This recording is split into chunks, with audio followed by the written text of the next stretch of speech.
농지입니다. 지목이 전답 가수원이면 무조건 농지고요. 그 다음에 지목과 상관없이 실제로 농작물 경작지로 3년 이상 사용한 토지는 농지입니다.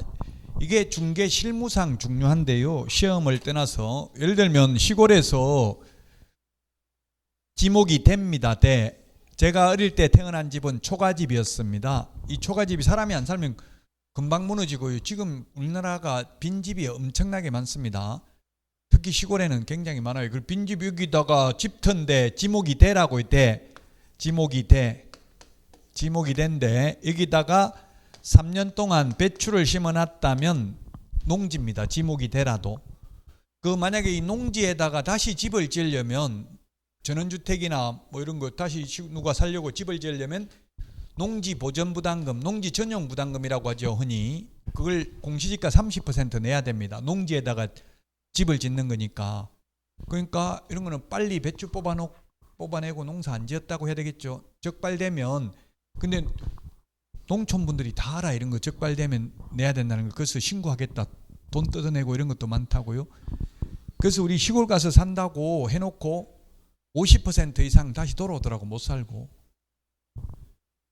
여주에도 보니까 박원숙 함께 삽시다. 이거 촬영지 어디서 하는지 알아요? 이천대교 옆에요. 아이포대교 옆에. 그 맨날 많이 그 순전되는 것 같은데 여주 그거 예, 그거 때문에 많이 사람들 많이 알게 되더라고요. 예. 그러니까 많이 보나 봐요. 그거 혼자 삽시다. 뭐지 사선녀인가? 같이 삽시다. 혼자 삽시다가 아니고 같이. 지금 혼자 사는 사람이 우리나라에 1000만 명이래. 1000만 명. 혼자 사는 가구가 1000만 가구.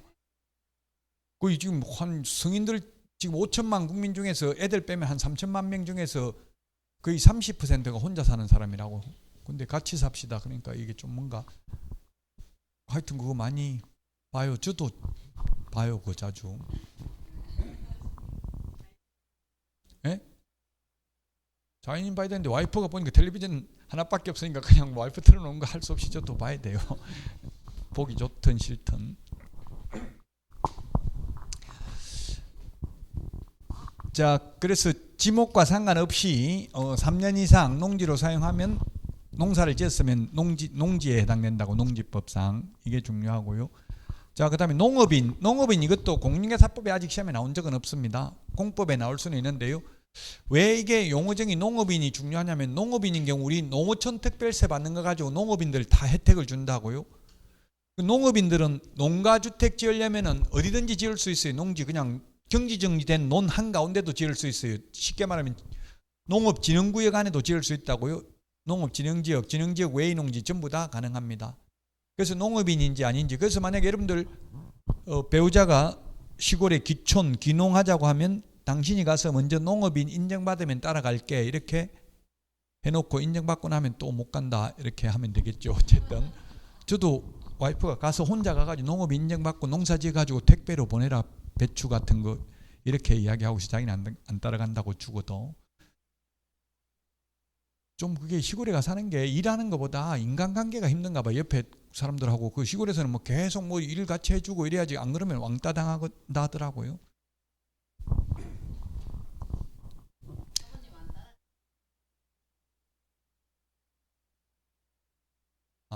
그럼 따라가요.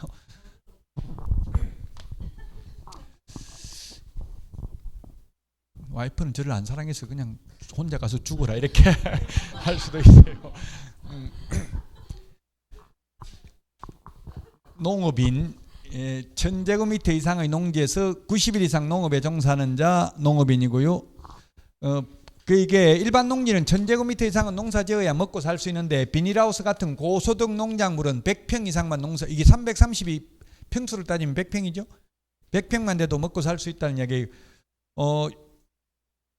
그리고 농산물 연간 판매액 120만 원. 그다음 대가축이 큰 가축이고 중가축이 중간 가축이고 소가축이 소 말할 때 소가 아니고 조그마한 가축이라는 뜻이에요. 소가축, 백두. 그다음에 가금, 꿩 1000마리, 꿀벌 10군 이상을 사용하거나 1년 중 120일 이상 축산업에 종사하는 자. 농산물 연간 판매액이 옛날에 100만 원이었는데 지금 120만 원입니다. 저도 옛날 농사 지을 때 도라지 캐가지고 말려가지고 오일장에 가서 팔고 이렇게 했거든요. 어릴 때. 근데 오일장에 가서 팔면 안 되고 농협 같은 데 가서 팔고 영수증 모아놔야 되겠죠. 나중에 증빙이 있어야 되니까 안 그러면 인정받기 힘듭니다. 자, 이제 우리 중개실무의 시험에 많이 나오는 게 이 농지 소유 상한, 이거는 시험에 나옵니다. 원래 농지 소유 상한이 폐지됐습니다. 옛날에 있었는데 옛날에는 농업진흥지역 외의 농지는 5만 제곱미터까지 밖에 소유 못했었어요. 왜냐하면 경지정리가 안 돼 있는 논을 무한대로 소유하면 자기가 농사를 다 지을 수 없잖아요. 농지법은 한마디로 말하면 농지법은 경자유전의 원칙으로 말할 수 있습니다. 경자유전의 원칙. 농지법은 한 줄로 줄이면 경자유전.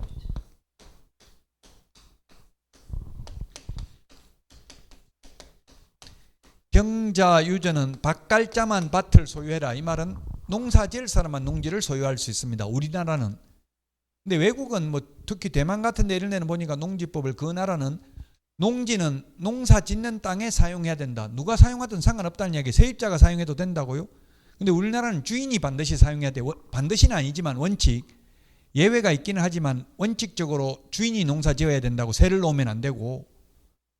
그러니까 투자를 할 수 없다는 이야기예요. 그래서 요즘 농지거래가 안 돼가지고 지금 다시 농지법 재개정 논의가 되고 있어요. LH지구원 광명 시흥 신도시 투기 사건 때문에 농지법이 지금 대폭 강화돼가지고 농사 안 지을 사람은 농지를 소유하면 안 되는 것으로 지금 되어 있다고요. 헌법에 그렇게 되어 있습니다. 헌법에 농지는 투기의 대상이 아니고 국가는 경자유전의 원칙을 견지하도록 노력해야 된다. 국가가 노력하지 않더라도 헌법을 위반하더라도 처벌 규정은 없습니다. 다만 대통령이 헌법을 위반하면 탄핵 사유에 해당될 뿐이에요. 형사처벌은 안 돼요. 헌법 위반해도. 지금 어떻게 보면 헌법을 위반하고 있는 거예요. 헌법을 개정해야 되는데 쉽지가 않죠. 우리나라는 헌법 개정이라고 하면 권력구조 개편만 생각하니까 쉽지가 않아요. 헌법 개정하는 게. 좀 이런 건 농사 안 짓는 사람도 농지를 소유할 수 있도록 허용해야만 좀 거래가 활발하게 이루어질 것입니다. 자, 소유상한이 폐지되는데 예외적으로 소유상한이 있습니다. 저도 상속을 받아봤는데요. 비농업인이 상속받으면 10,000제곱미터까지 소유할 수 있습니다. 그러면 농업인은 무한대로 소유할 수 있는 거죠. 비농업인은 10,000제곱미터까지.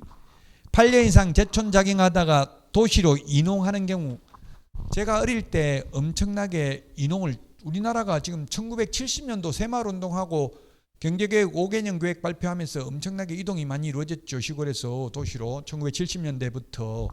그래서 이농하면 거의 50%는 다시 돌아옵니다. 적응 못하고. 그러니까 논 다 팔면 안 팔고 8년 이상 농사 짓던 사람은 이농하는 경우 다시 도시로 가는 경우 돌아올 수 있으므로 10,000제곱미터까지는 소유할 수 있다. 시험에 가장 많이 나온 게 3번입니다. 주말 체험용 농은 세대원 전부 합산한 면적입니다. 세대원 전부 합산한 면적. 우리 중개실무에 이런 게 시험에 출제됐습니다. 기출문제가 중요한데요. 3월 달에 기출문제 특강을 합니다. 그래서 이게 3월 달에 하는 걸 여러분들이 다 풀 수 없어더라. 이런 게 시험에 이렇게 나왔구나. 이때까지 과거에 나온 걸. 그걸 알고 공부하면 그래서 어떻게 공부해야 될지 그 방향을 잡을 수 있다는 이야기예요. 공인중개사법은 3월 2일 날 합니다. 첫 번째 주 토요일 날. 이제 문제 푸는 방법을 알려드리는 거라고요. 지금 뭐 답을 다 암기할 수는 없는 거고 미리 이런 게 나온다. 뭐가 중요하다는 걸 알고 공부하는 게 훨씬 도움이 많이 된다고요. 나중에 보는 것보다. 80%는 기출문제 범위 내에서 계속 반복해서 출제됩니다. 최소한 80%는 모든 과목이. 기출문제 나오는 거 80% 이것만 정확하게 아는 게 중요하지. 사이드에 있는 거 10년 동안 안 나왔던 거는 볼 필요 없다고요. 그런 건 내면 네가 책임지나 책임 못 집니다. 그건 틀리면 돼. 그냥 찍으면 돼. 눈 감고. 듣도 보도 못한 거 나오면 눈 감고 찍어야 돼요. 눈 뜨고 자꾸 읽어보면 이게 딱 감정에 빠지게 돼 있어요. 답만 피해 간다고요. 그래서 기출문제가 중요하다는 이야기입니다. 결론은 계속 나왔던 게 80%는 해마다 반복해서 출제되고 있어요.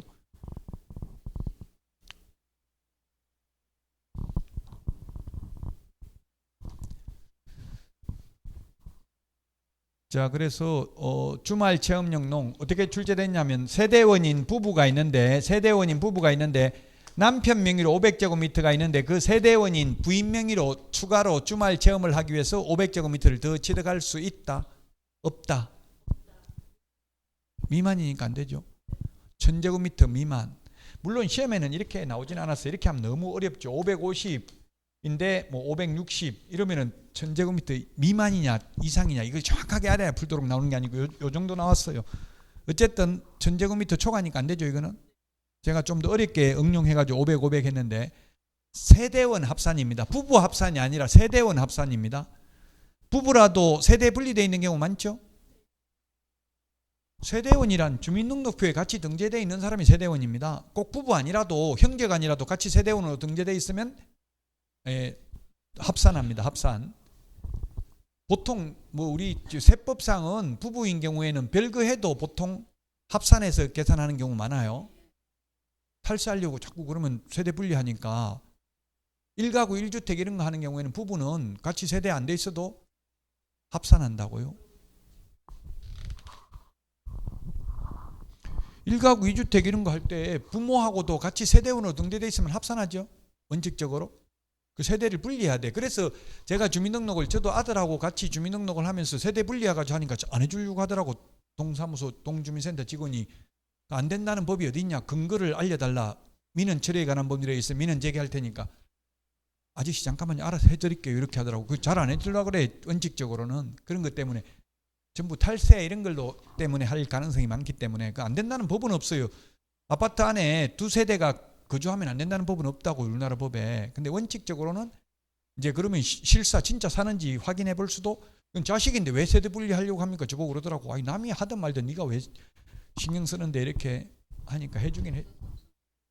안 해주는 근거가 뭐냐고 따져야 돼. 그러니까 안 되는 근거가 법적으로 뭔지 그걸 서면으로 교부해달라. 안 그러면 가만 안 있겠다. 이거 행정안전부에 징계 요청하겠다. 이렇게 하든지.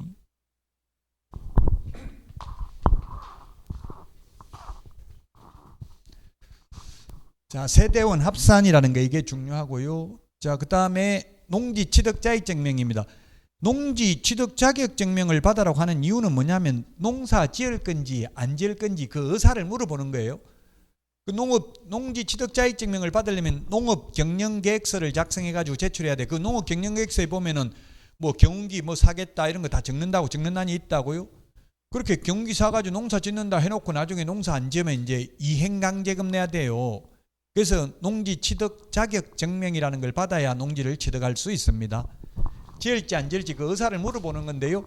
공법 시험에 나온 적이 있는데 시구 업면장입니다. 군수 X입니다. 군수 대신에 업장 면장이죠.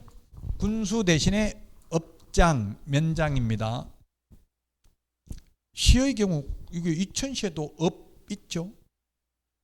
이게 이천이나 여주는 도농복합도시이기 때문에 아마 업이 있을 거예요. 면도 있죠. 마장면 이런 거 면도. 그러면 마장면이면 반드시 면장한테 받아야 되고요. 업은 무슨 업이 있어요? 이천시 부발업이면 반드시 부발업장에게, 증포동이면 반드시 시장한테 받아야 돼. 시구업면장이라고 해서 아무데나 가도 되는 게 아니고. 자, 그 다음에 이게 공법에서 판례가 나온다면 제가 알기로는 거의 이 판례밖에 없어요. 공법 판례는. 공법에는 판례 별로 안 들어봤죠. 예, 공법에 판례가 나온다면 농지 취득 자격증명은 법률행위 효력 요건은 아니고 소유권 이전 등기 할 때 첨부해야 될 서류에 불과하다. 그래서 농지 취득 자격증명 못 받았다고 당연히 그 매매 계약이 무효가 되는 것은 아니다. 토지거래 허가는 효력 요건이니까 허가 못 받으면 무효죠. 근데 농지 취득 자격증명 못 받았다고 무효가 되는 것은 아니다. 판례입니다. 판례. 자, 농지 취득 자격증명 신청하면 7일 이내에 발급해 줍니다. 그리고 농업 경영계획서를 제출하지 않는 주말 체험용 농 이런 거는 4일 이내에 발급해 주고요. 투기가 의심되는 것, 농지심의위원회 심의를 거쳐야 되는 것은 14일 이내에 농지 취득 자격증명을 발급해 줍니다. 농지 전용 허가, 전용이라는 건 여기서 전용은 다른 용도로 사용하는 게 전용입니다. 다른 용도로 사용하려고 허가나 신고를 허가받거나 또는 신고를 한 경우는 농업 경영을 할 게 아니잖아요. 학교가 실습용 농지, 학교 서울대학교 이런 데 보니까 서울대 농대가 옛날에 수원에 있었죠. 제가 고등학교 다닐 때는 서울대 농대 선배들 엄청나게 많이 갔어요. 왜냐하면 서울대 몇 명 가냐 그게 중요하거든. 지금 어느 까가 중요한 게 아니고. 그래서 무조건 저도 피해자였어요. 무조건 학교만 좋은 데 가라고 해서 과와 상관없이 저는 무조건 선생님 시킨 대로 했다가 결국 학교 못 다니고 퇴학하고 다시 갔어요. 원하지도 않는 과 학교에서 무조건 가라고 하면 갔다고 옛날에는. 그래서 학교가 서울대학교 이런 데도 농지가 있습니다. 실습용 농지. 이런 경우 전용 허가, 전용 신고, 학교 실습용 농지, 주말 체험용 농 이런 경우는 농지 취득 자격증명은 받아야 되지만 농업 경영 계획서는 제출하지 않습니다. 농업 경영을 할 건 아니니까. 그런 경우는 4일 이내에 발급해 준다고 했죠. 이거는 뭐 2번은 공법 시험에 나올 수 있는 내용이고요. 우리 공인중개사법에는 출제된 적은 없습니다. 3번 요것도 LH직원 투기 사건 때문에 생긴 내용입니다. 농업 경영 계획서나 주말 체험 영농 계획서에 기재사항이 누락되어 있거나 서류 미제출 시 농지 취득 자격증명을 발급해서는 아니 된다.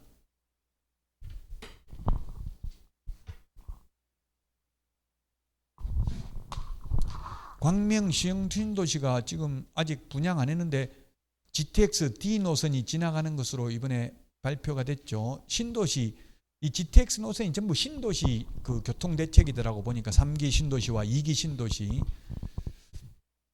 자, 농지 취득 자격증명을 받지 않아도 되는 경우입니다. 우리나라에서는 국가지자체는 특례, 특별히 예외입니다. 세금도 안 냅니다. 국세, 지방세도 안 냅니다. 국가지자체는. 계약서 금인도 안 받아도 됩니다. 국가지자체는. 토지거래 허가도 안 받아도 됩니다. 국가지자체는. 그 다음에 상속도 농지 취득 자격증명 안 받아도 됩니다. 저도 상속 받아봤는데 상속 안 받습니다. 그 다음에 농지 전용 협의를 완료한 경우 요 4번이 중요합니다. 전용 협의를 완료한 경우는 안 받는데 아까 전용 허가나 전용 신고는 받는다 했습니다. 협의는 국가, 지자체, 공공기관, 공공단체만 협의가 가능하고요. 시구원면장하고 개인은 협의 안 됩니다.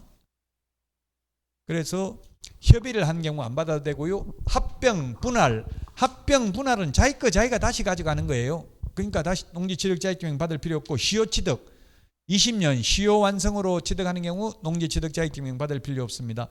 토지거래 허가 받으면 농지 취득 자격증명 받은 것으로 보고 토지거래 허가 받으면 계약서 금인 받은 것으로 본다. 이렇게 되어 있기 때문에 농지 취득 자격증명 안 받아도 됩니다. 농지 임대차는 원칙적으로 임대차 안 됩니다. 주인이 직접 농사 지어야 된다 했잖아요. 다만 예외적으로 임대차 가능한 경우가 있는데 예외적으로 임대차 하려면 반드시는 아니고 서명계약을 원칙으로 한다. 시험에 출제됐던 지문입니다. 서명계약을 원칙으로 한다. 아까 여러분들이 민법에서는 구두계약해도 되잖아요. 시험 합격하면 1,000만 원 주기로 한다. 정지조건부 계약을 해도 됩니다. 그러나 농지법은 원칙 서명계약입니다. 그리고 시구 원면장 확인을 받고 농지를 인도받으면 그 다음 날부터 대항력이 생깁니다. 오늘 하는 주택의 대항력은 이사하고 전입신고하면 다음 날 대항력이 생깁니다. 대항력이라는 것은 제3자에게도 임차권이 있음을 주장할 수 있는 힘이 대항력입니다. 물권적 효력입니다. 사실은 채권은 채무자에게만 주장할 수 있고 대항력이 없거든요. 채권은 돈 빌려준 사람한테만 돈 달라 할 수 있지 아무한테나 돈 달라 할 수 있는 게 아니잖아요. 근데 이게 대항력이 있다는 말은 농지 주인이 바뀌어도 바뀐 주인에게도 계속 계약기간 동안 임대차하고 계속 농사 지을 수 있다는 이야기예요. 그러려면은 시구원면장 확인을 받고 인도받아야 된다. 그 다음에 최단기 존속기간 농지는 원칙 3년 예외적으로 다년생 식물재배지 5년입니다. 비닐하우스 등을 임차인이 설치한 경우 5년입니다. 제가 시골에 가보니까 어릴 때 농사 짓던 땅들이 지금 전부 다 70, 80이 넘었어요. 거의 농사 짓는 분들이. 그래가지고 보니까 대부분 인삼밭으로 그 세를 줬더라고. 옛날에 농사 짓던 땅을 그 몇 년 임대차 계약 체결했는지 물어보니까 5년 했는데 농사 짓는 것보다 수익이 더 낮대요. 농사 지어봐야 비료값 뭐 인건비 다 빼고 나면 남는 게 별로 없다고요. 차라리 세 주고 쓰는 게 낫다더라고요.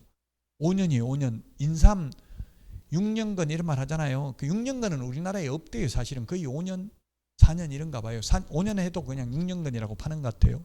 6년 되면 안 되는 게 다 썩어버린대. 뿌리가. 자, 그 다음에 위탁경 원래 안 되는데 예외적으로 위탁경영 가능한 게 3개월이 이 시험에 출제됐습니다.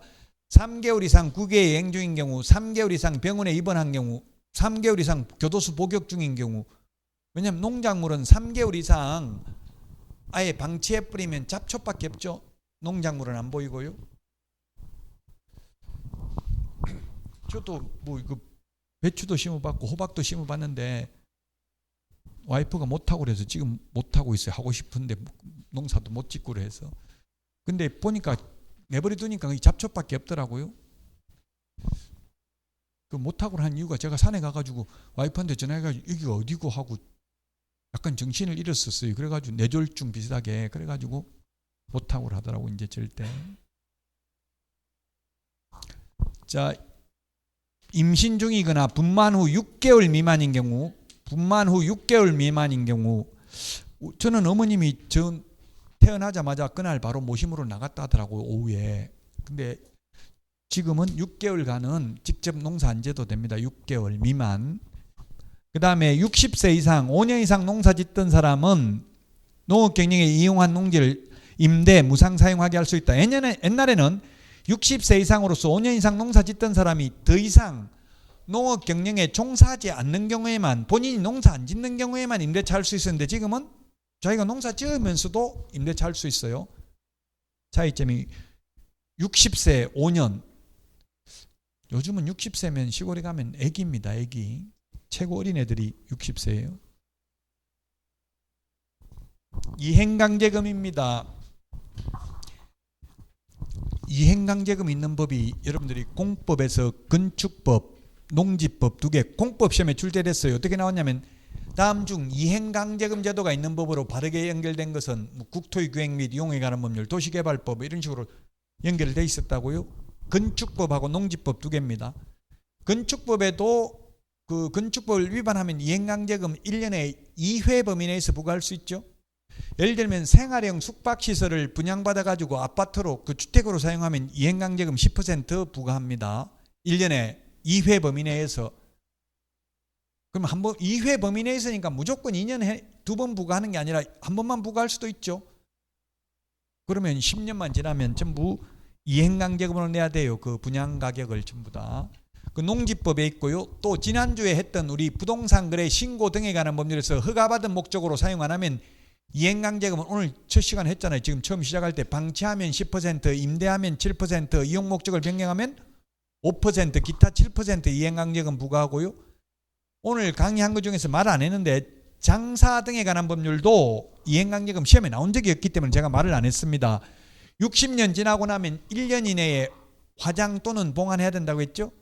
안 하는 경우, 또 개인묘지 면적은 30제곱미터입니다. 30제곱미터 이하여야 되는데 이걸 위반해가지고 만약에 50제곱미터 설치해놨으면 이거 고칠 때까지 개수 이행명령을 하고 이행명령에 따르지 않는 경우 이것도 1년에 500만 원씩 2회 범위 내에서 계속 반복 부과할 수 있습니다. 시험에 나오진 않았습니다. 면적 위반한 경우, 장소 위반한 경우, 아까 제가 장소 시험에 안 나왔기 때문에 설명을 안 했습니다만은 장소 안 되는데 주거지역, 상업지역, 공업지역 안 됩니다. 우리나라에 묘 설치하는 거.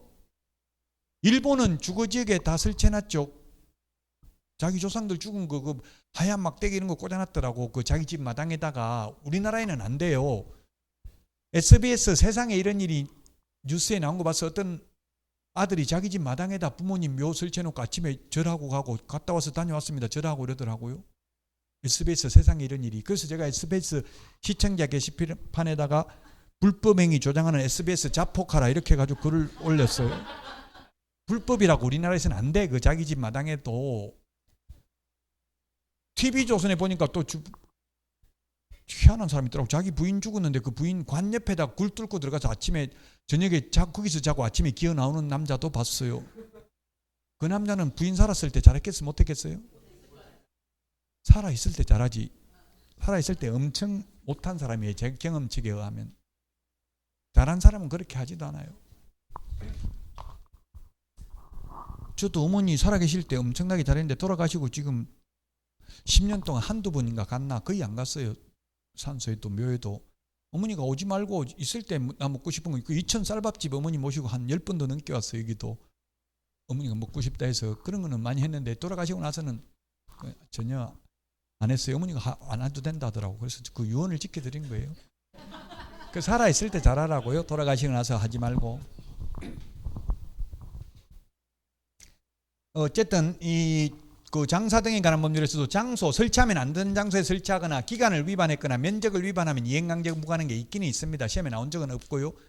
그 다음에 오늘 또 하게 되는 부동산 실권리자 명의등기에 관한 법률에서 남의 이름으로 등기해 놓으면 명신탁을 하면 실명등기, 진정한 소유자 명의로 등기 안 하면 이행강제금 부과하는 제도가 있어요. 그 5개가 있다고. 이행강제금 제도가 우리 시험에 나오는 것 중에서.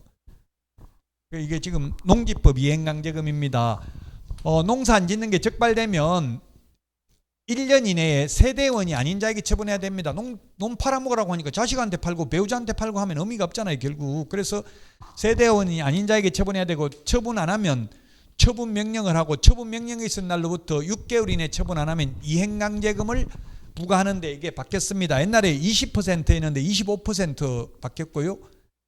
또 세 개 중에서 높은 금액입니다. 감정가격, 개별 공시지가, 그 다음에 표준지 공시주권 중에서 더 높은 금액의 25%를 부과하니까 4년만 지나면 농지가격을 다 이행강제금을 내야 되겠죠. 농사 안 지으면. 그 광명시흥 신도시 LH 직원 투기 사건 때문에 생겼다고요. 4년. 자, 그 다음에 만약에 그러면 처분 명령을 받았는데 팔아먹을래 해도 안 팔려요. 뭐 6개월 안에 팔리지를 않는다고, 논이 잘. 그런 경우는 한국농어촌공사에 매수 청구할 수 있고요. 공법에도 매수 청구가 나오는데요. 국가 공공기관이 매수할 때는 항상 낮은 가격이 있으면 낮은 가격으로 매수해야 됩니다. 왜냐하면 자기 돈 아니니까 높은 가격으로 매수해주고 뒷돈, 리베이트를 받을 가능성이 많잖아요. 그래서 항상 낮은 가격이 있으면 낮은 가격입니다. 이것도. 그 다음에 매년 한 번 부과하고요. 건축법은 2회 범위 내에서 부과한다 했습니다. 장사 등에 관한 법률도 2회 범위 내에서 부과합니다. 만약에 이행을 했으면 새로운 이행강제금 부과는 즉시 중지하되, 요거 시험에 나왔습니다. 이행을 하면 이미 부과된 것도 징수하여서는 아니 된다. 징수해야 되죠. 이미. 지금 명절에 그 경부고속도로 버스 전용 차선 달리면 끊기고 스티커 끊겼습니다. 이제 전용 차선에 나와도 이미 끊긴 거는 내야 되죠. 부과된 거는 내야 된다고요. 시험에 이미 부과된 것도 징수하여서는 아니 된다. X로 출제됐다고요. 암기 프린터 35번에 동그라미 8번. 이행강제금 부과에 대한 이의신청은 30일입니다. 암기 프린터 35번에 8번 밑줄 치놓으세요. 이행강제금 부과에 대한 이의신청은 30일이 되겠습니다. 자, 541페이지 확인설명서 서식 비교입니다.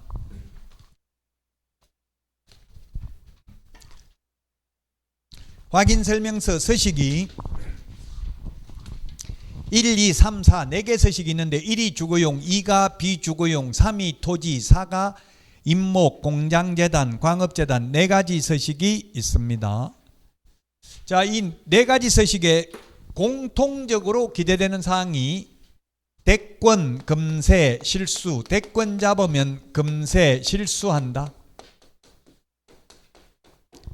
지금 세계적으로 모든 대통령 지지율이 뭐 20%, 일본 총리는 뭐 20몇 퍼센트 그렇더라고, 지지율이. 그래서 대권, 금세, 실수. 대가 뭐냐면 대상 물건의 표시, 동그라미 다 해놨네요. 그 다음에 권리관계, 요 권리관계. 그 다음에 거래 예정 금액, 여기 거래 예정 금액. 그 다음에 취득 시 부담할 조세의 종류 및 세율, 실제 권리관계, 중개보수 산출 내역, 요 6개는 모든 서식에 공통적으로 기재되는 사항입니다. 권리관계는 공통적 기재사항인데, 다만 대상 물건의 표시도 다 공통적 기재사항인데 내진 설계, 내진 능력은 건물이 있는 경우만 해당됩니다. 1, 2의 서식만. 비어있는 땅, 토지의 경우 내진 설계, 내진 능력 이런 거 필요 없죠. 자세히 보다 보니까 이게 집 근처에 이게 공터 있으니까 이게 지진시 대피 장소 이런 거 적어놨더라고요. 보니까 운동장 같은 데 이런 데 건물 없는데 요 대피를 해야 되겠죠. 어쨌든 내진 설계 내진 능력은 건물이 있는 1, 2의 서식만 기재하고요. 권리관계 모든 서식에 기재를 하는데 다만 민간임대 등록 여부와 계약갱신 요구권 행사 여부 요구는 건물이 있는 경우만 해당된다고 1, 2의 서식만. 나머지 권리관계는 소유자가 누구냐 이런 거는 모든 서식 다 해당되는 거죠. 권리관계. 건조당 설정 등기되어 있는 거 이런 거는 모든 서식 다 해당된다고요. 권리관계. 자, 그 다음에 토지 이용 계획은 1부터 3의 서식만 해당되고 임목 공장재단 광업재단 이거는 토지 이용 계획 설명서 기재 체크하지 않습니다. 지구 단위 계획 이런 거. 지구 단위 계획은 행위 제한을 완화하기 위해서 지정할까요? 강화하기 위해서 지정할까요? 완화죠, 완화. 용적률 분배율을 완화시켜 주려고 우리 집 근처에 재건축하는 아파트 보니까 지구 단위 계획을 수립하더라고요. 그러면 용적률을 원래 그 뭐 주거지역 뭐 전용 주거지역 이런 거 있잖아요. 준주거지역 그런 거에 대한 용적률을 더 완화해 준다고 더 높이 지을 수 있도록 허용해 준다고. 그 대신에 보니까 기부 체납을 받더라고요. 토지 그 아파트 부지를 도로로 내주고 그 대신에 높이 지을 수 있으니까 어차피 그러면 더 평소보다 더 많이 높이 지을 수 있다고. 그러면 거기에 있는 원주민들도 더 유리하잖아요. 더 일반 분양을 많이 할 수 있으니까. 그래서 행위 제한을 완화해 주기 위해서 주로 지정하죠. 물론 강화할 수도 있습니다. 법에는 완화 또는 강화하기 위해서 이렇게 돼 있지만 대체로는 완화해 주기 위해서 많이 지정을 한다고요. 뭐 반드시 완화하기 위해서만 하는 것만은 아니지만 현실적으로 그렇다는 이야기예요.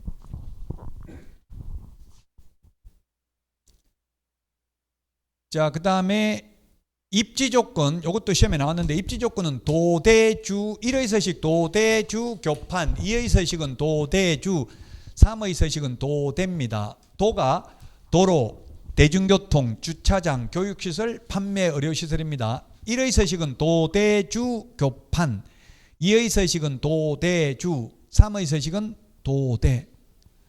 도로와 대중교통. 토지에는 주차장 없잖아요. 보통 논밭에 주차장 없잖아요. 그러니까 주는 안 해도 된다고. 주차장은 체크. 관리에 관한 사항. 우리 관리사무소는 건물이 있는 데만 있잖아요. 지금 토지에 관리사무소 있는 데 없죠. 그래서 1, 2의 서식만 기재합니다. 관리에 관한 사항은 자치관리인지 위탁관리인지 이런 거. 보통 아파트 같은 경우는 위탁관리가 많죠. 위탁관리는 돈은 좀 많이 드는데 책임은 안 지잖아요. 입주자 대표회의에서 관리회사에서 다 책임지잖아요. 뭐 잘못되면.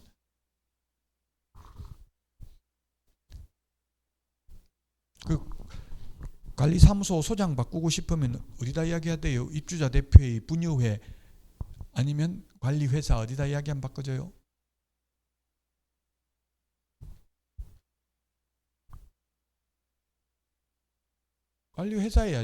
관리회사에 이야기해야 되는데 우리 아파트는 분유회에서 깍 잡고 있어요. 분유회장한테 이야기하면 분유회장이 그 회사에 전화해가지고 자꾸 성추행하고 이래서 바꿨으면 좋겠다 이런 식으로 할 수도 있어요. 그럼 성추행 이런 게 좀 애매하잖아요. 어디까지 그런 게 없으니까. 그러면 바로 잘리더라고요. 보니까. 자, 그 다음에 비선호시설이 있습니다. 비선호시설. 비선호시설은 1의 서식, 3의 서식만 기재합니다. 뭐가 비선호시설인지 명문 규정은 없습니다. 근데 예시는 드러났습니다. 그 서식에 예시를 적어놨습니다. 쓰레기 소각장, 열병합발전소 이를테면 뭐 이런 게 비선호시설일 수 있는데 1의 서식, 3의 서식만 기재를 합니다. 거래 예정금액 모든 서식 공통적 기재사항이고요. 취득 관련 조세 모든 서식 공통적 기재사항인데 재산세 6월 1일 소유자가 납세 의무를 부담한다. 모든 서식 공통적 기재사항입니다. 그러나 종합부동산세 6월 1일 소유자가 납세 의무를 부담한다는 것은 1, 2의 서식만 기재되어 있습니다. 종합부동산세 토지 같은 경우는 거의 낼 일이 별로 없어요. 아마 뭐 80억인가 엄청나게 많아야 될 거예요. 토지는. 그러니까 1, 2의 서식만 종합부동산세에 기재되어 있습니다. 이건 서식에 그렇게 되어 있다고요? 자, 기본 확인사항을 받고 여기 세부 확인사항이 있는데 기본 확인사항은 개업공개사 혼자서 알아낼 수 있는 게 기본 확인사항이었습니다. 아까 도대주 교판, 도로 대중교통 이런 거는 주인한테 안 물어봐도 알 수 있어요. 몇 미터 도로에 접해져 있는지. 근데 이 세부 확인사항은 주인한테 안 물어보면 주인이 협조 안 하면 알 수 없는 게 세부 확인사항입니다. 시험에 세부 확인사항이 아닌 것은 기본 확인사항이 아닌 것 이렇게 출제됐어요.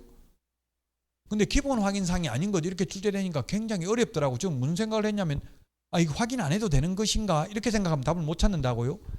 기본 확인사항이 아닌 것은 다른 말로 하면 세부 확인사항에 해당되는 것은 이 말이라고요. 그래서 이게 기출문제 특강을 꼭 들어야 된다고. 기출문제 어떻게 나오는지 보고 나서 공부를 하면 훨씬 도움이 된다. 자, 실제 권리관계, 유치권, 분묘기지권, 법정지상권 이런 거 있는 거. 땅 주인은 저도 어머니한테 물어봤어요. 우리 산에 묘가 몇 개나 있는데요. 물어보니까 정확하게 알아요 몰라요 땅 주인은? 어머니도 모른다 하더라고.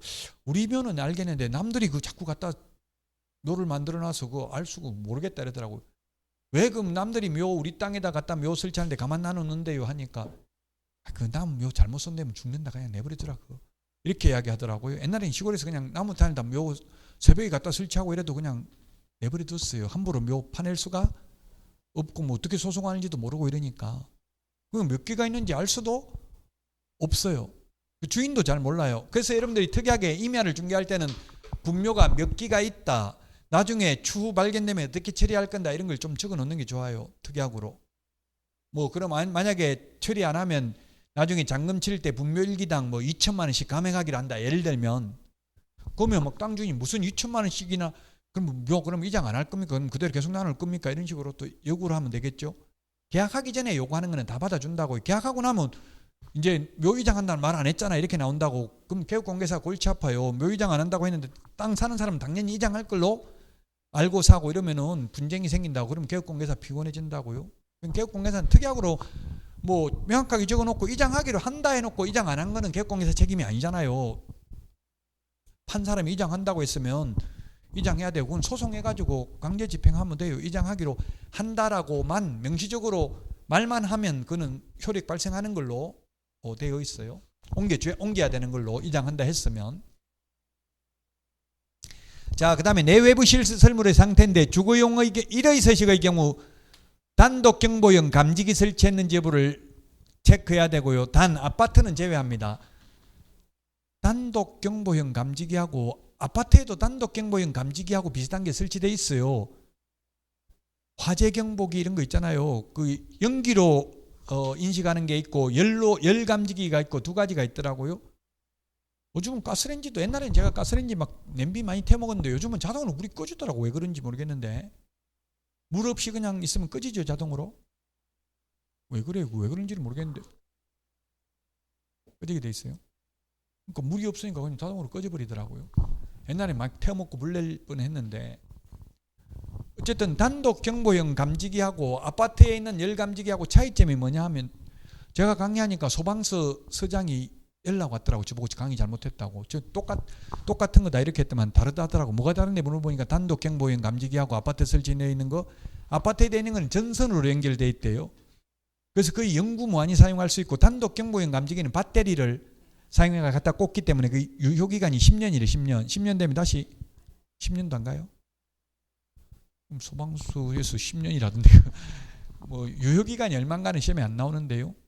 그 단독 경보용 감지기 이거 설치하도록 법에 돼 있어요. 설치 안 해도 처벌 규정은 없습니다. 지금 현행법상 형사처벌 규정은 없는데 설치 안 해도 단 민법에 의해서 불법 행위로 인한 손해배상은 해야 된다고요. 아니 설치하도록 법에 돼 있는데 안 해가지고 불 나가지고 세입자가 피해를 보면 주인이 손해배상을 해야 될 여지가 있다고요. 민법에 의해서.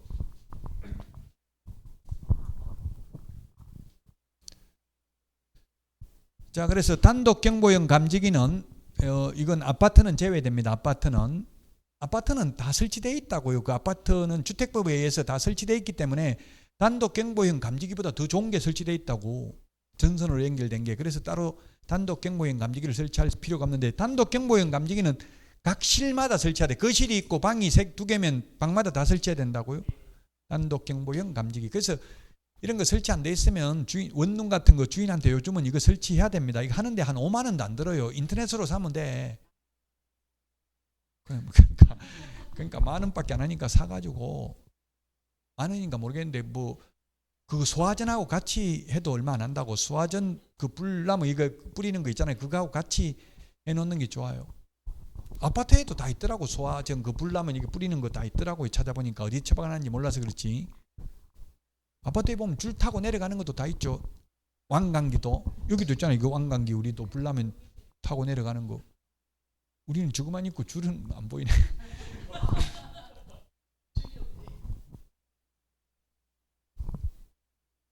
자, 그 다음에 비주거형 경우 소화전 비상벨 설치를 해야 됩니다. 소화전하고 비상벨 설치했는지 체크해야 된다고요. 그 다음에 벽면, 바닥면 도배 상태인데 1의 서식은 벽면, 바닥면 도배 상태 다 체크하는데 2의 서식은 도배는 체크 안 합니다. 2가 상가입니다. 상가. 식당 같은 데는 아예 도배 안 돼 있는 것도 많잖아요. 페인트 칠만 돼 있는 경우도. 그래서 도배는 1의 서식만 체크한다. 이게 시험에 나오면 어려워요. 이게 무슨 논리적으로 설명할 수 있는 게 아니라 서식에 그렇게 돼 있다고요. 눈으로 봐야 서식을 알 수 있는 거기 때문에 어려워요. 이게. 일조량 소음 진동은 1의 서식만 기재합니다. 일소진, 일조량 소음 진동. 상가 같은 거는 일조량이 중요한 게 아니고 장사 잘 되고 어디 위치가 어디 있는 게냐가 중요하잖아요. 일조권 뭐 햇빛 안 들어와도 장사만 잘 되면 되잖아요. 상가는 2의 서식은 일조량 소음 진동 1의 서식. 근데 참 이게 법을 100% 지킬 수는 없어요. 일조량 소음 진동, 진동 측정기, 소음 측정기 이런 거 들고 다니는 거는 아니죠. 그러니까 보통 개업공개사님들이 어떻게 적냐면 보통 이렇게 많이 적더라고. 보통 상중하하면 중 그냥. 자, 그 다음에 중개보수는 모두 다 적고요. 부가가치세 별도로 받아도 됩니다. 일반 가세사 합자면 10%, 간이가세사 합자면 4% 받아도 됩니다. 중개보수가 100만 원이면 부가가치세 10만 원 더 받아도 된다고요. 불법 아니라고. 중개보수 초과에 저촉되지 않습니다. 원래 부가가치세는 호텔에서 밥 먹으면 VAT 별도 이렇게 VAT 별도 이렇게 돼 있잖아요. 이렇게 돼 있지 않는 한 원칙적으로 재화 가격에 포함되어 있는 걸로 보거든요. 그래서 별도로 받으면 안 되는데 우리 공인중개사법 서식에는 별도로 받아도 된다라고 명시되어 있어요. 부가가치세는. 시험에 출제됐어요. 부가가치세 별도로 받으면 되는지 안 되는지. 자, 그 다음에 전자계약입니다. 전자계약은 인터넷에 지금 여러분들 휴대폰으로 한번 검색해 보세요. 부동산 거래 전자계약 시스템 지금 한번 치보시라고 사이트가 있어요. 거기서 적는 거예요. 부동산 거래 전자계약 시스템. 아니면 아예 그냥 전자계약이라고만 쳐도 어플리케이션도 있습니다. 저는 현업에 있는 개업공개사님들 연수교육 처음에 이게 도입됐을 때 이거 하려고 제가 강사 자격증도 취득했는데 전자계약서에 대해서 제가 그래서 전자계약서를 매매계약서, 임대차계약서를 전부 다 적어봤어요. 전자적으로. 저도 처음에는 엄청나게 헤맸어요. 힘들더라고. 처음에는 솔직히 말하면 우리 휴대폰 스마트폰 처음 쓸 때 힘들다고. 이거 지금 맨날 쓰니까 상관없는데. 그래서 전자계약서 여기 보면 편리하다 적어놨는데 현업에 있는 분들 전부 다 불편하다고 안 쓰고 있어요. 지금 시험에 나오면 편리하다고 해야 돼요. 불편하다고 하면 안 되고. 시험에 나오면 나옵니까? 그 부동산 거래 전자계약 시스템. 이 어플리케이션이 있어가지고 종이계약서로 따로 출력해가지고 보관 안 해도 됩니다. 필요할 때 불러오게 하면 계약 내용이 다 나오더라고요. 전자계약 그 어플리케이션에서 휴대폰 어플로도. 그러니까 따로 종이계약서 출력해서 보관할 필요도 없습니다. 근데 현실적으로는 종이계약서를 다 출력해 주더라고. 왜냐하면 우리 만약에 임대차 계약이면 전세 대출 받으려면 은행에 확정일자 받은 임대차 계약서 원본을 제출해야 대출이 되거든요. 그래서 현실적으로는 종이계약서 출력합니다만은 이론적으로는 출력 안 해도 된다. 자, 대출금리 할인해 주고요. 법무사 그 대행보수 30% 깎아주고요. 그 다음에 건축물 대장 이런 거 다 공짜로 조회 가능하고요. 도장 없어도 됩니다. 도장 없어도 되고 전자서명하면 되고요. 계약서 따로 5년 보존할 필요 없고 확정일자 따로 받을 필요 없고 주택임대차 신고 따로 할 필요 없고 부동산 거래 신고 해제 신고 따로 할 필요 없다. 전부 시스템에 연계되어 있다. 그냥 시스템상 해제하면 자동적으로 해제 신고서 제출한 것으로 본다고요. 그 다음에 안전하다. 계약서 위변조 불가능하다. 왜 위변조 불가능하냐면 타임 스탬프 시점 확인필을 해가지고 노란 물음표가 딱 찍혀요. 계약이 성립되면 전자서명이 완료되고 나면 시점 확인 필 타임 스탬프 1이 찍힙니다. 그리고 나서 임대차 계약이면 확정일자가 부여되면 시점 확인 필 2 도장이 찍힙니다. 타임 스탬프 2가 찍힌다고 노란 물음표가. 매매 계약이라면 부동산 거래 신고가 수리되면 타임 스탬프 2 시점 확인 필 2 do장이 찍히니까 위 변조 불가능하다고요. 우리 일반 매매 계약서는 날짜 같은 거 바꿀 수 있잖아. 둘이 합의해가지고. 전자계약서는 못 바꿉니다. 한번 딱 그 타임 스탬프가 찍히면 바꿀 수가 없어요. 계약 해지하고 새로 계약서 쓰는 수밖에 없어요. 바꾸려면. 그 다음에 무자격, 무등록, 불법 중개행위를 차단할 수 있다. 이 부실한 확인 설명 방지한다. 이거는 뭐냐면 확인 설명서 빈칸이 있으면 다음 칸을 적을 수가 없어요. 빈칸 다 채워야 다음 칸으로 넘어간다고요. 우리 종이 확인 설명서는 빈칸이 있어도 그냥 다음 거 적을 수 있잖아요. 무조건 빈칸 다 채워야 돼요. 여러분들 현업에 나가면 확인 설명서에 빈칸 남겨놓으면 그 자체가 확인 설명서 작성 위반이에요. 몇 미터 도로에 접해져 있음 하면 해당 사항 없음, 맹지임, 도로에 접해져 있지 아니함 이런 걸 적어내야 된다고. 빈칸 없다고 그냥 비워놓으면 안 된다고요. 무조건 적어내야 돼. 그리고 또 더 추가해야 되는 경우도 있어요. 4군데 도로에 접해져 있는데 우리 확인 설명서 서식에는 아마 2군데 도로에만 접해진 걸로 돼 있을 거예요. 그건 3군데, 4군데 접해 있으면 적을 데가 없다고요. 그럼 별지 목록으로 추가해야 된다고. 4군데 도로에 접해져 있음 이런 걸 적어내야 된다고요. 마찬가지 공동중개도 아마 2명만 있을 텐데 3명, 4명이 공동중개 쓰면 개업공개사 이름을 추가로 별지 목록으로 첨부해야 돼요. 이론적으로는. 자, 무등록, 불법 중개행위를 차단할 수 있다. 무등록 중개업자는 전자계약서 못 쓰고요. 등록된 개업공개사만 전자계약서 시스템을 이용할 수 있어요. 거래당사자 신분 확인 철저. 신분증 확인하는 거 외에 전자계약서 적으면 휴대폰 본인 인증을 한 번 더 해야 됩니다. 그 휴대폰 살 때 신분증 있어야 되죠. 미성년자, 저도 아들 사주니까 미성년자 할 때는 부모 신분증까지 다 달라고 하더라고요. 법정 대리인.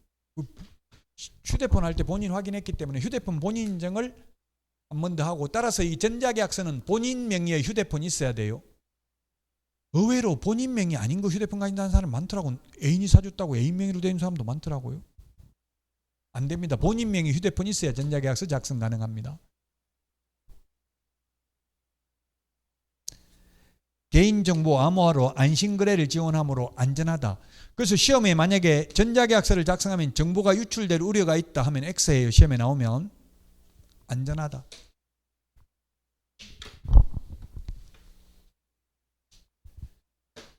자, 부동산 등기 특별조치법은 시험에 잘 나오지는 않습니다.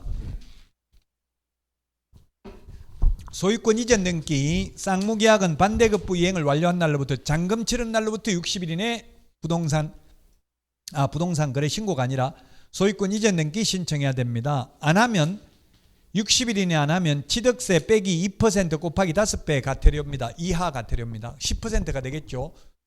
취득세 표준세율은 4%잖아요. 뭐 2주택, 3주택인 경우 더 많이 내는 경우도 있기는 하지만 표준세율은 4%입니다.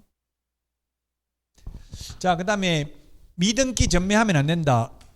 중간 생략 등기하면 안 된다. 먼저 체결된 계약부터 순차적으로 등기를 해야 된다. 중간 생략 등기하면 3년 이하의 징역이나 1억 원 이하의 벌금이다. 탈세 목적이 아니라도 1년 이하의 징역이나 3천만 원 이하의 벌금이다. 중간 생략 등기하면. 자, 계약서 금인제도인데 금인이라는 것은 검사하고 도장 찍어주는 게 금인입니다. 금인은 계약을 원인으로 소유권 이전 등기할 때만 금인받는데, 부동산 거래 신고하고 신고 필증을 받은 경우 금인받은 것으로 보고, 토지거래 허가받은 경우 금인받은 것으로 보니까 X, 이 말은 금인을 따로 안 받아도 된다. 허가만 받았다면, 토지거래 허가받았다면. 시구 읍면장한테 금인받습니다. 만약 여러 시군구에 있는 경우 그중 한 개의 시장 군수구청장에게 금인 신청이 가능하다. 즉 부동산 계약서 한 장에다가 2개, 3개 거래할 수도 있어요. 이천에 있는 거, 여주에 있는 거 2개 동시에 계약서 한 장에다 계약해도 된다고요. 거래해도. 그랬으면 여주시장한테 금인 신청해도 되고 이천시장한테 금인 신청해도 된다. 아니면 각각 따로따로 해도 된다. 만약에 금인 신청할 때는 계약서 원본 한 부하고 그 다음에 사본 두 부를 제출한다. 원본 한 부는 금인 도장 찍어가지고, 저도 얼마 전에도, 올해는 아니구나, 작년에 금인 받아봤어요. 금인 이렇게 도장을 찍어, 스탬프 도장 찍어줍니다. 몇 년 몇 월 며칠 2021년이 아니고 제가 작년에 받았으니까 뭐 언제인지 모르겠는데 7월 31일 이렇게 해가지고 구청장, 시장 해가지고 도장 이렇게 찍어줍니다. 금인, 이게 금인인데 검사하고 도장 찍었다는 이야기예요. 저는 와이프한테 증여해주고 증여계약 아파트 분양받아가지고 공동명의를 해준다고 금인 받았어요. 보니까 지가 99%하고 저 1% 주겠다 이렇게 해가지고 금인하는 거 제가 찢어버리고 다시 5대5로 다시 계약서 썼어요. 금인계약서. 그 공무원한테 물어보더라. 99% 제가 해도 됩니까? 물어보니까 뭐 마음대로 하세요 이러더라고 공무원이. 근데 어쨌든 그 증여계약도 금인받아야 됩니다. 매매계약은 금인 안 받는다고 부동산거래 신고하고 신고 필증을 받으면 금인받은 것으로 보니까, 그래서 이게 안 중요하다고. 왜냐하면 중개해주는 건, 증여는 중개 대상이 아니잖아요. 매매만 중개 대상이지 교환계약은 물론 중개 대상인데 교환 중개하는 경우는 거의 없으니까, 금인 받을 일이 없으니까 시험에 잘 안 나온다는 이야기예요. 이게 중요하지 않다는 이야기예요. 현업에서 금인 받을 일이 없어요. 자, 그러면 저는 금인을 몇 번 받아봤는데, 옛날에 이거는 2006년 1월 1일 실거래가격 신고제도가 도입되기 전에는 금인을 받았어요. 그럼 어떻게 하냐면, 옛날에 하던 걸 보면 매도인이 있고 매수인이 있고 그 다음에 개업공개사가 있으면, 이 중개를 했으면, 옛날에는 계약서를 이렇게 2장 적으면, 옛날에는 법무사들이 금인계약서, 원래 이론적으로 하면 금인계약서를 법무사가 따로 적는 게 아니라, 원래는 이거 매수인이 계약서 하나에다가 2개를 더 적어가지고 이렇게 해가지고 금인을 받아러 가는데, 현실적으로는 만약에 1억에 거래를 했으면 법무사들이 지방세 시가 표준액만큼 맞춰가지고, 지방세 시가 표준액이 5천만 원이면 5천만 원 이렇게 금인계약서를, 다운계약서를 적었다고 옛날에는. 왜냐하면 지방세법에 보면 취득세 가세표준은 신고가액을 가세표준으로 한다. 다만 신고가액이 지방세 시가 표준액에 미달한 경우 지방세 시가 표준액을 가세표준으로 한다. 다만 부동산 거래 신고 등에 관한 법률에 의해서 실거래 가격 검증 체계에 의해서 검증을 받았다면 시가 표준액보다 더 낮아도 실거래 가격으로 세금 낸다, 이렇게 돼 있죠.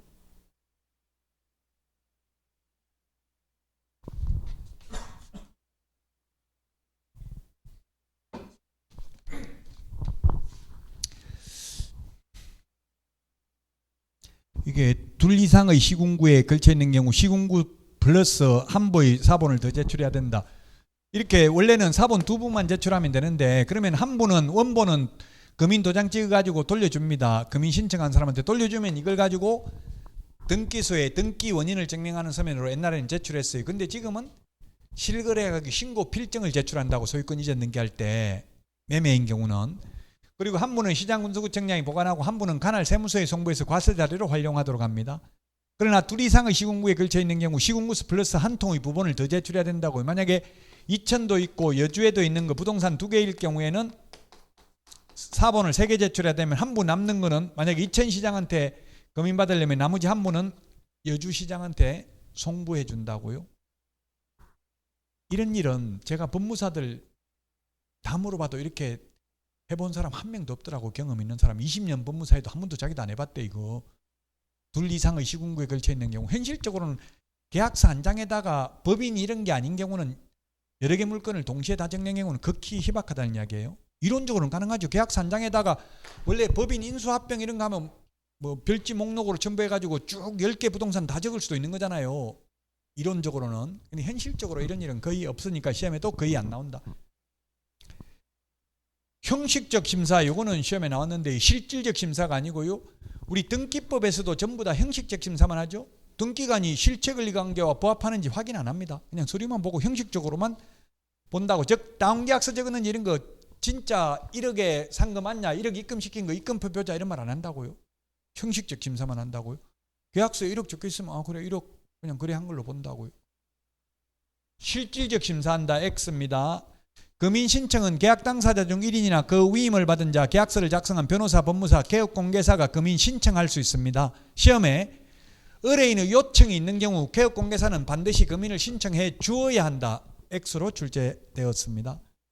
요청이 있어도 거부해도 됩니다. 법무사한테 이야기하세요. 어차피 법무사가 등기 신청하러 갈 때 필요하니까 법무사한테 이야기하세요. 이렇게 하면 돼요. 법무사들은 10만 원 받고 해줘요. 근데 개업공개사가 돈 받으면 난리 나잖아. 가만 안 있고 사람들이. 법무사가 돈 받으면 묻지도 않고 그냥 돈 다 줘요. 주고 나서 나중에 영수증 뭐 쓰는지 제대로 보지도 않아요.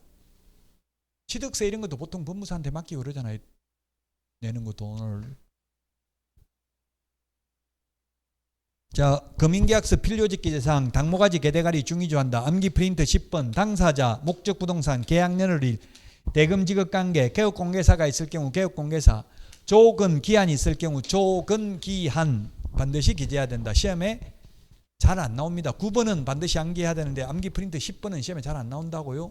금인계약서 암기하기는 쉽죠. 당모가지 개대가리 중위조한다.